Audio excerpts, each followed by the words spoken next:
বিসমিল্লাহির রহমানির রহিম। Hello everyone, আসসালামু আলাইকুম। সবাই কেমন আছেন? আশা করি আপনারা সবাই অনেক ভালো আছেন। আমিও আলহামদুলিল্লাহ আল্লাহর অশেষ রহমতে আপনাদের দোয়া এবং ভালোবাসা অনেক ভালো আছি। বরাবরের মতো আবারও একটা ভিডিও নিয়ে হাজির হয়ে গেলাম আমি সুমি, কুমিল্লা জেলা থেকে। ঘুম থেকে উঠে প্রতিদিনের মতো রুটিন মাফিক আমি সকালবেলা হাঁটতে বের হই। আজকেও অন্যথা হলো না, সকালবেলা হাঁটতে বের হয়ে গিয়েছি। হেঁটে আসার সময় নদীর মাছ ভাগা হিসাবে বিক্রি করতেছে। কার কোন জেলাতে কি বলে জানি না, কিন্তু আমাদের জেলাতে ভাগা বলে, মানে ভাগা হিসাবে বিক্রি করতেছে। তো যেহেতু আপনারা আমার আগের ভিডিওগুলো দেখেছেন যে কয়েকদিন আগে আমি মাছ মাংস এগুলা কিনেছি, তো সেই জন্য আমি আর বেশি আনি নেই। আমি এক ভাগা মাছ এনেছি। আমার কাছে 200 টাকা চেয়েছিল, পরে আমি 150 টাকা বলেছি। তো মাছগুলো দামে কেমন হয়েছে অবশ্যই কমেন্ট করবেন। আর আমি দামাদামি করে বাজার করতে খুব পছন্দ করি। আর হচ্ছে এদিক দিয়ে এগুলো হচ্ছে দেশি, মানে বাড়ির মরিচ আর কি। বাড়িতে যে মরিচের চারাগুলো লাগায় ওদিন সুদিন 12 মাস মরিচগুলা ধরে। আর হচ্ছে এই মরিচগুলা মানে কি বলবো, বোম্বাইয়ের মরিচের মতো এত ঝাল। তো আমার বাবার বাড়িতে এই মরিচ গাছের বাগান ছিল একটা সময়, এখন অবশ্য নেই। এখন দুই একটা গাছ আছে, আগে একদম বড় বাগান ছিল, আমার আম্মু বাগান করতো। তো তখন অনেক খেয়েছি, এই মরিচগুলো আমার খুব পছন্দ। আর হচ্ছে এদিক দিয়ে দেখেন কিছু আপনার জমিনের মরিচগুলো বাজারে যেটি বিক্রি করে ওই মরিচ, তারপর ধনিয়া পাতা, আর এদিকে শুটকি, এগুলো এনেছি।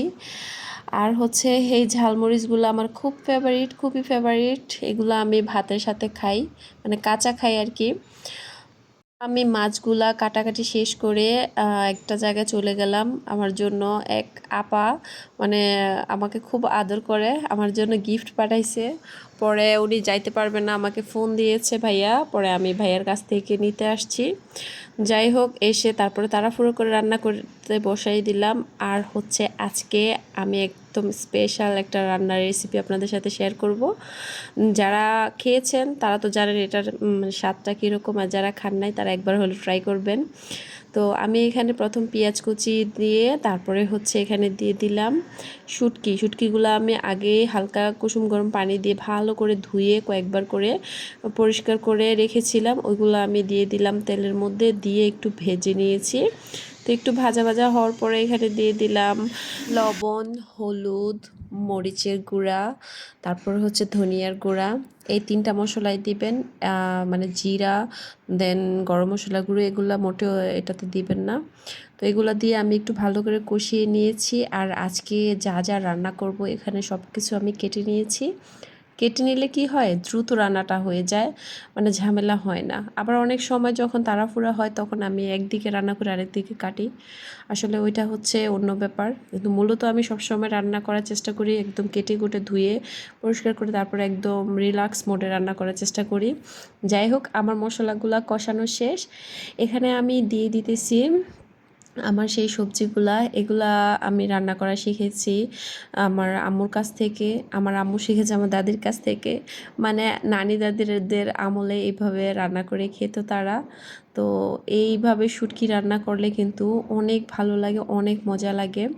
এখানে কিন্তু আমি দিয়েছি মিষ্টি কুমড়োর আঁকাডোকা, মানে পাতা সহ, তারপরে হচ্ছে ডাটার পাতা, তারপরে হচ্ছে কইডা দিয়েছি, তারপরে হচ্ছে আলু দিয়েছি, পরে হচ্ছে কাঁঠালের বিচি দিয়েছি।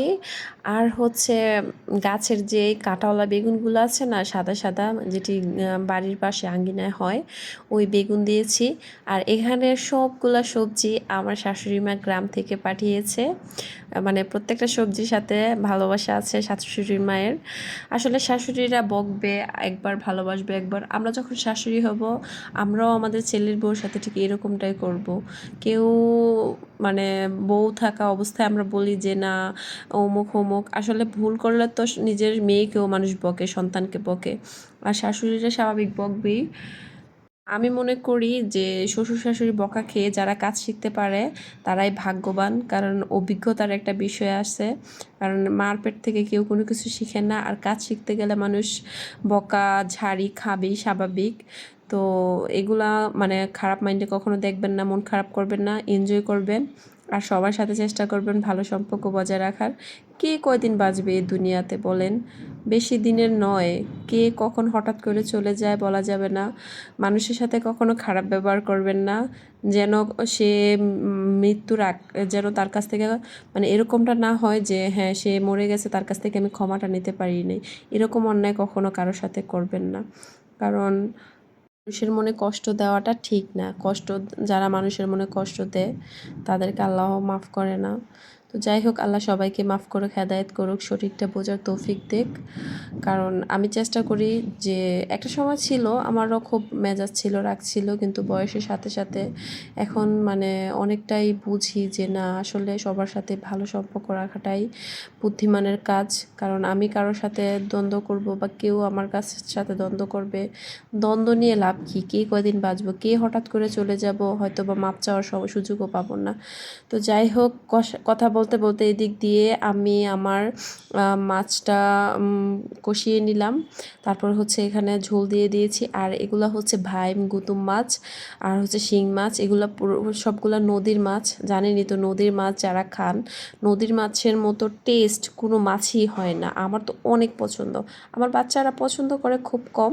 তো আমার মাছটা ভুনা করা শেষ হয়ে গেছে। আর হচ্ছে এদিক দিয়ে আমি মানে আমার সবজিটাও প্রায় হয়ে এসেছে। তো এখন কাঁচা পেঁয়াজ কতগুলা কুচলিয়ে দিয়ে দিয়েছি। এভাবে যদি আপনারা কাঁচা পেঁয়াজটা দেন তাহলে তরকারিটার মানে অন্যরকম একটা ঘ্রাণ আসে আর খুব ভালো লাগে। কাঁচা পেঁয়াজটা দেওয়ার পরে একটু নেড়ে চেড়ে আর একটু সেদ্ধ করে নেবেন। আর হচ্ছে সংসার জীবনটা কি জানেন, আপনি আপনার মতো করে আপনি যদি নিজের মনে করেন তাহলে আপনি এই ছোট্ট সংসারটাকেও অনেক বড় করে নিতে পারবেন, বুদ্ধি করে, টেকনিক করে। এই ছোট ছোট জিনিসগুলা থেকে আপনি সেভ করে চলতে পারবেন। আপনি আপনার নিজের সংসার থেকেই বছর শেষে দেখবেন আপনি লক্ষ লক্ষ টাকা মানে সেভ করতে পারছেন। তো এইগুলা হচ্ছে বুদ্ধির কাছে আর হচ্ছে ধৈর্যের কাছে সব কিছু। 10 টাকা 5 টাকাকে অনেকে গুরুত্ব দেয় না। এই 10 টাকা 5 টাকা করে রেখে রেখে কিন্তু একটা সময় দেখবেন আপনার বড় একটা অ্যামাউন্ট হয়ে গেছে।